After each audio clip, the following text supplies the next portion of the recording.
Assalamualaikum warahmatullahi wabarakatuh. Apa kabarnya hari ini anak-anak?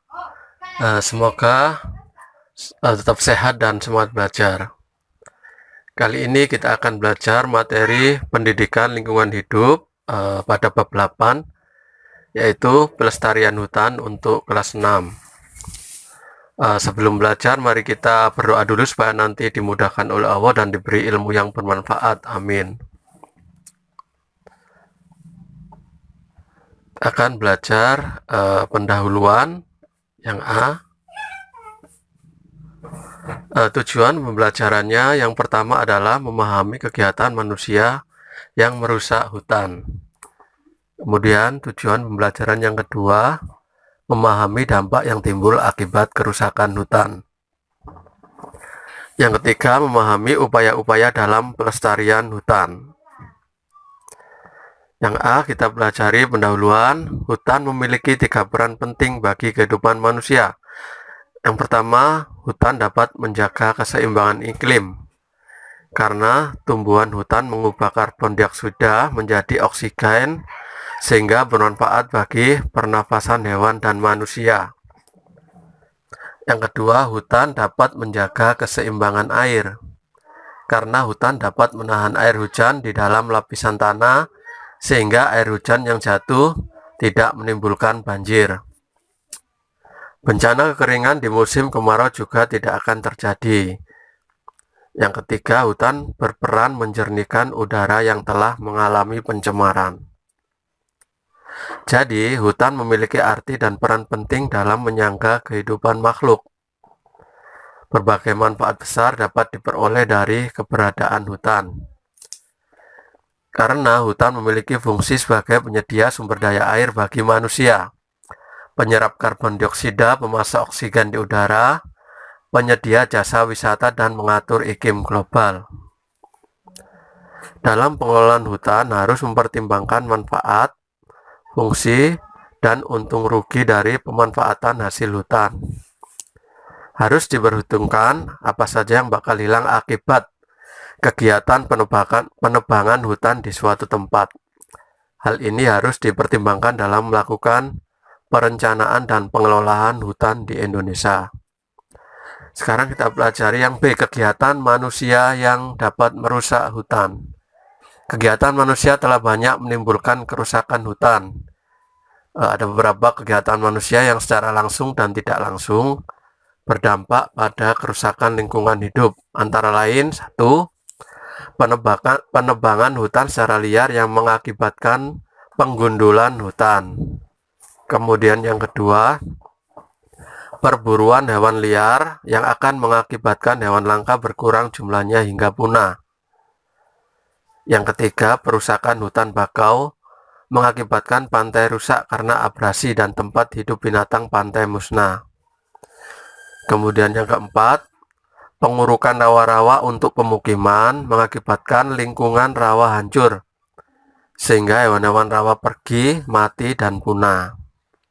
Lalu yang kelima, pembangunan liar di daerah aliran sungai mengakibatkan hutan di daerah hulu semakin sempit, sehingga berdampak pada terjadinya banjir setiap musim penghujan. Yang keenam, pemanfaatan sumber daya alam secara berlebihan yang mengakibatkan hutan kita semakin cepat hancur. Ini adalah contoh foto gajah mati akibat pemburuan liar. Kemudian foto yang kedua adalah contoh lahan gundul yang diakibatkan oleh penebangan liar. Gambar di atas menunjukkan betapa parahnya dampak yang timbul akibat kerusakan hutan. Gambar pertama menunjukkan binatang gajah yang mati karena lingkungan hidupnya dirusak oleh manusia.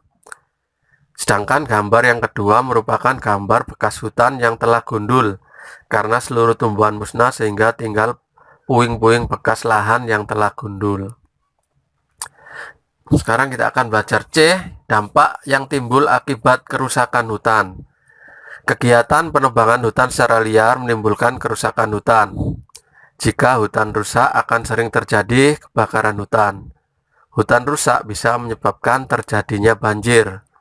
Hutan rusak juga mengakibatkan peningkatan suhu udara, penurunan kelembapan udara, mengurangi jumlah binatang predator, dan merubah susunan vegetasi di suatu kawasan. Ini adalah contoh foto kebakaran hutan. Selain itu, penebangan hutan juga dapat meningkatkan jumlah nyamuk, lalat tikus, kelelawar, dan serangga yang dapat menyebarkan berbagai penyakit. Sebagai contoh, sebagai akibat kegiatan penebangan hutan, di wilayah-wilayah Asia Tenggara dan Amazon, lebih banyak muncul kasus penyakit malaria. Hal ini terjadi karena penebangan hutan meninggalkan kolam-kolam baru yang dapat digenangi air. Tempat seperti ini disukai nyamuk yang dapat menyebarkan penyakit malaria. Sekarang kita belajar yang D, upaya pelestarian hutan. Melestarikan lingkungan hidup merupakan kebutuhan yang tidak bisa ditunda lagi. Melestarikan hutan bukan hanya menjadi tanggung jawab pemerintah dan pejabat negara saja, melainkan tanggung jawab setiap insan di Indonesia mulai dari balita sampai manula. Setiap orang harus melakukan usaha untuk menyelamatkan lingkungan hutan di sekitar kita sesuai dengan kapasitasnya masing-masing. Sekecil apapun usaha yang kita lakukan, akan sangat besar manfaatnya bagi terwujudnya bumi yang layak huni bagi generasi anak cucu kita kelak. Dalam mengeksploitasi sumber daya tumbuhan, khususnya hutan, perlu diperhatikan hal-hal sebagai berikut. Yang pertama, tidak melakukan penebangan pohon di hutan dengan semena-mena atau tebang habis. Yang kedua, penebangan kayu di hutan dilaksanakan dengan terencana dengan sistem tebang pilih atau penebangan selektif. Artinya, pohon yang ditebang adalah pohon yang sudah tua dengan ukuran tertentu yang telah ditentukan. Yang ketiga, cara penebangannya pun harus dilaksanakan sedemikian rupa sehingga tidak merusak pohon-pohon muda di sekitarnya. Yang keempat, melakukan reboisasi atau reforestasi, yaitu menghutankan kembali hutan yang sudah terlanjur rusak. Kelima, melaksanakan aforestasi, yaitu menghutankan daerah bukan hutan untuk mengganti daerah hutan yang digunakan untuk keperluan lain. Yang keenam, mencegah kebakaran hutan agar hutan tidak mengalami kerusakan yang sangat parah. Pelestarian hutan, eksploitasi hutan yang terus-menerus berlangsung sejak dahulu hingga kini tanpa diimbangi dengan penanaman kembali, menyebabkan kawasan hutan menjadi rusak. Pembakaran liar yang dilakukan manusia merupakan salah satu penyebab utama terjadinya kerusakan hutan, padahal hutan merupakan penopang kelestarian kehidupan di bumi. Sebab hutan bukan hanya menyediakan bahan pangan maupun bahan produksi, melainkan juga penghasil oksigen, penahan lapisan tanah, dan menyimpan cadangan air. Ini adalah upaya yang dapat dilakukan untuk melestarikan hutan. Yang A, reboisasi atau penanaman kembali hutan yang gundul. Kemudian yang B, melarang pembabatan hutan secara sewenang-wenang. C, menerapkan sistem tebang pilih dalam menebang pohon. D, menerapkan sistem tebang tanam dalam kegiatan penebangan hutan. Dan yang E, menerapkan sanksi yang berat bagi mereka yang melanggar ketentuan mengenai pengelolaan hutan. Ya anak-anak, sampai di sini dulu pembelajaran kita. Terima kasih, semoga bermanfaat bagi kalian semua. Dan sampai jumpa pada pembelajaran berikutnya. Wassalamualaikum warahmatullahi wabarakatuh.